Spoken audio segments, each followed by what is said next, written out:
Assalamualaikum warahmatullahi wabarakatuh. Saya Fiksil Fadli Delivian, NIM 2105216180041 dari offering A2 12AA akan mempresentasikan tugas daktilitas dan energi disipasi.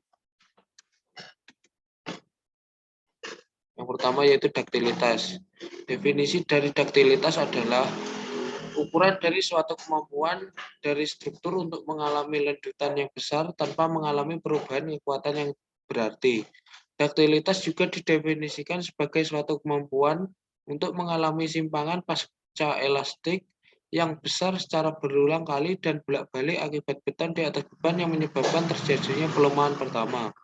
Daktilitas menjadi salah satu material pada struktur bangunan, khususnya pada balok dan logam. Daktilitas dapat ditinjau dari segi tegangan atau strain, lengkungan atau curvature, dan juga lendutan atau displacement.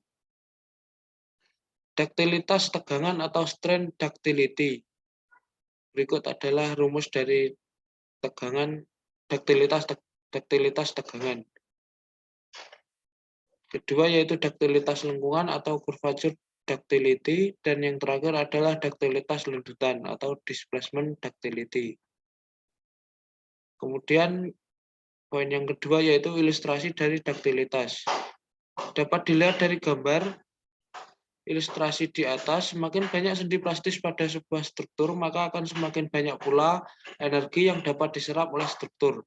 Agar struktur gedung memiliki daktilitas yang tinggi, maka harus direncanakan sendi plastis yang terjadi pada balok-balok dan bukan terjadi pada kolom, kecuali pada kolom paling bawah dan pada kolom bagian atas penyangga atap.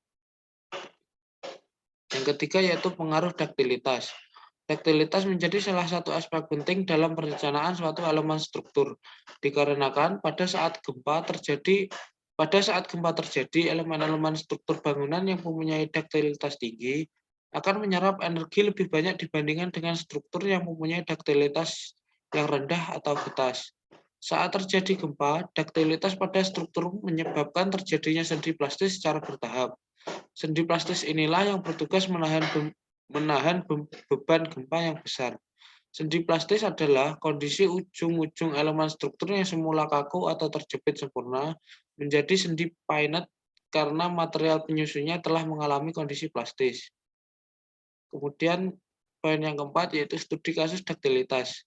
Pada saat terjadi gempa di Sulawesi Tenggara pada tahun 2018, kantor pusat Sulawesi Tenggara yang menggunakan struktur ductile gambar ini masih berdiri kokoh walaupun telah diguncang gempa. Sedangkan pada Hotel Roa-Roa yang menggunakan struktur getas mengalami keruntuhan dengan kekuatan gempa yang sama.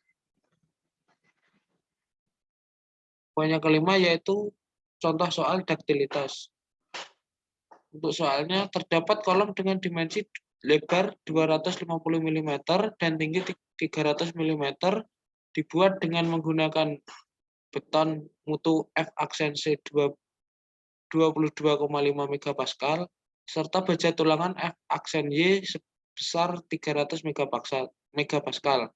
Jika pada kolom tersebut terpasang tulangan 4D10 digunakan untuk menahan beban aksial sebesar 20 kN serta momen sebesar 0,5 kN, apakah akan kuat penampang kolom tersebut? Untuk penyelesaiannya, misalkan digunakan sengkang ikat, luas tulangan atau AST 4D10 sama dengan 285 mm persegi, luas beton sama dengan 75.000 mm persegi, kemudian dilakukan pemeriksaan eksentris kolom. Untuk pemeriksaan eksentris kolom, didapatkan hasil kolom dengan beban aksial terpusat. Untuk kuat penampang beton, didapatkan angka 1103 kN lebih besar 20 kN, lebih besar sama dengan 20 kN. Kemudian yang kedua yaitu energi disipasi. Definisi dari energi disipasi adalah kemampuan struktur dalam menyerap energi melalui proses leleh pada daerah sendi plastis. Dalam merencanakan suatu struktur gedung tahan gempa, bersifat daktil di daerah sendi plastik sebelum keruntuhan. Faktor-faktor yang mempengaruhi disipasi adalah kuat tekan, dimensi penampang, dan riwayat pembebanan. Poin yang kedua yaitu ilustrasi energi disipasi. Gambar pertama adalah gambar benda uji. Kemudian ini adalah tampak atas sambungan balok model take. Yang ketiga, gambar ketiga yaitu pola pembebanan berikut ini.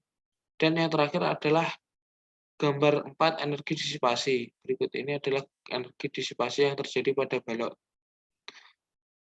Poin yang ketiga yaitu pengaruh energi disipasi. Apabila struktur diberi beban siklik atau cyclic loading, maka energi yang diserap dalam suatu siklus pembebanan adalah jumlah dari energi yang diserap saat menerima beban tarik dan beban tekan. Total energi terdisipasi selama pembebanan berlangsung merupakan luas daerah atau hysteresis loop, beban atau rho, dan indutan atau delta. Poin selanjutnya yaitu studi kasus energi disipasi. Sebuah pengamat disipasi panas untuk sistem yang menggunakan Arduino Nano sebagai microcontroller kalibrator digunakan untuk mengukur curah hujan. Dihasilkan sebuah perhitungan disipasi energi listrik menjadi energi panas standby yaitu 0 sampai 5 menit terjadi pengikisan 8,9%. Setelah dihubungkan dengan rangkaian pompa pada waktu 5 sampai 10 menit terjadi disipasi 1% lebih kecil dari keadaan sebelumnya sampai menjadi stabil.